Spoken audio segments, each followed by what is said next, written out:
So we were team 1 in the CIPS negotiation challenge, and we're just going to go through what answers we chose and why we chose them. So the first question that we had was filling the void, and it was about wanting to attend a party on a Saturday, and it was about convincing your parents.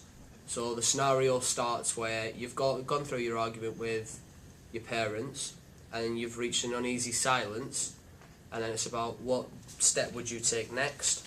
So the first step we chose was that we wanted to stress to all our friends that all our friends were going, and that would be the only one that's going to be left out. Now we chose this one because it's playing on the emotion and you're trying to guilt trip your parents into letting you go. The next answer we chose was number 5, and that was to excuse yourself for a comfort break for a couple of minutes, and that was just to let the parents discuss whether they should let you go while the last thing that you've said to them is in their mind, making them feel guilty. So then we said when we come back we do number 2, which was ask them a question, and that was to set ourselves up for number 4, which was so we asked them a question, and then we smile gently and say nothing, and then for the last step we said go over the argument again. So that was question 1. Question 2. Alright, so the second question was take it or leave it, where we was out shopping with a friend. We see a great t-shirt, but unfortunately it has a stain on the collar, so we asked for a discount of the sales assistant. So our first approach would be to ask to speak to the manager.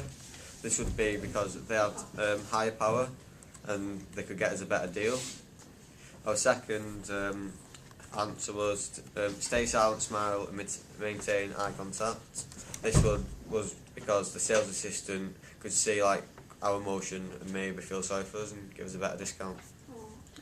Also, the third answer we gave was try to make him/her feel unreasonable. This is to make them feel sorry, and then so to try and give us a better deal. The fourth answer we gave was ask for 5 minutes and discuss with a friend, because this lets both parties, us and the shop, evaluate our different strategies so we can go back in. We wouldn't really want to say no because if we can't get a good deal, then we would just leave, and we shouldn't do that.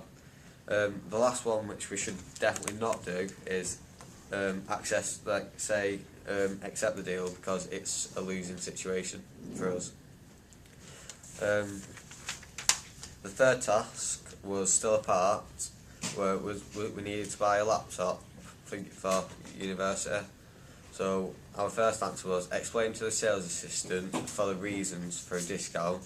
This would be because we are practicing empathy, and they might feel like a bit sorry for us and give us a discount. Our second answer was we have to be open about our feelings and task of movement and lack of movement. This is again because we would practice empathy, so they may feel sorry for us and give us a better deal. Then the third answer we gave was we would move slightly for the opening proposal.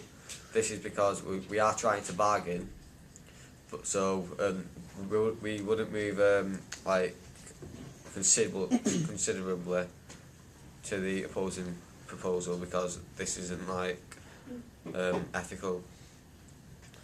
Our fourth answer it would be to go home and ask our parents to return with us, because they could provide a stronger argument for us. The fifth answer was move considerably from your opening proposal, but this would be being unreasonable, so we wouldn't really want to do that. And the last situation we wouldn't want it in was deadlock, because it provides a lose-lose situation for both of us. Okay, so the fourth question was fair and reasonable. So we had to buy our first car out of savings, and we had a mind set on a particular second-hand model. Now we got 3 prices from 3 separate garages, and then the task was to write down our ideal price, the realistic price and our walk-away price for each garage. So the walk-away price we chose for each garage was £5,100. That was because the lowest quote from the 3 garages was £5,100, so we weren't going to go over that. Our ideal price was £4,500. Again, that was for all 3 garages. The reason we said £4,500 was because we'd be paying in cash for the vehicle, so you'd expect a bit of a discount because it's going to be cash up front. So the realistic prices that we wrote down for each of the garages was, we said Garage A, who had already quoted 5,100, we thought we could get them down to 4,800, we'd be happy. Garage B, who'd quoted 5,300, we said that if we could get them down to 5,000, we'd be happy. And Garage C, who quoted £5,295, we thought that we could get them down to 4,900, and we'd be happy with that. The next question was a testing phone-in. So basically, you're home alone and you receive a phone call on from your mobile provider, and they're telling you about the price increases. So the first answer we chose for that was number 5. We said we express our disappointment and mention that we want to stay loyal to the customer, stay our loyal customer. Now that's playing on the emotion side of things. That's why we chose that.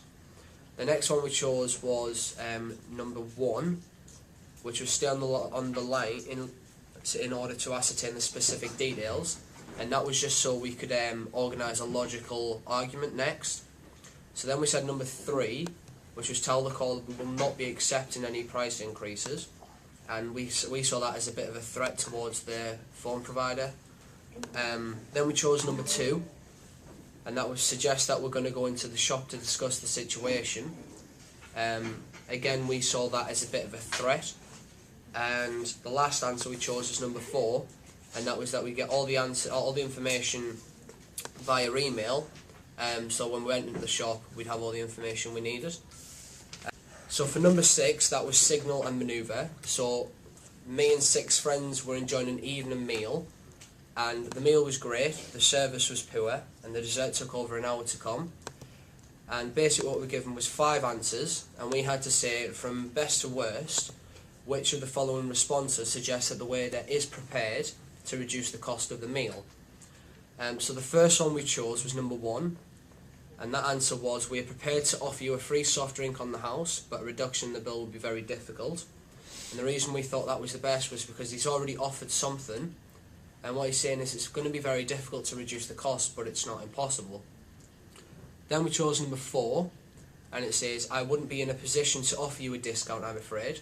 And that suggests that the waiter may not be in the position to do it, however his manager may be in a position to give you a discount. And then we said number 2, so the standard policy is to apologise and offer a free drink on the house. So again, they haven't mentioned a reduction at all, and that's why this is our 3rd choice, but they did offer a free drink on the house.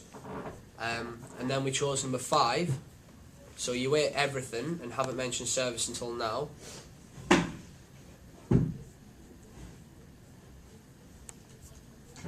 It's almost impossible for me to pass a reduction through the till.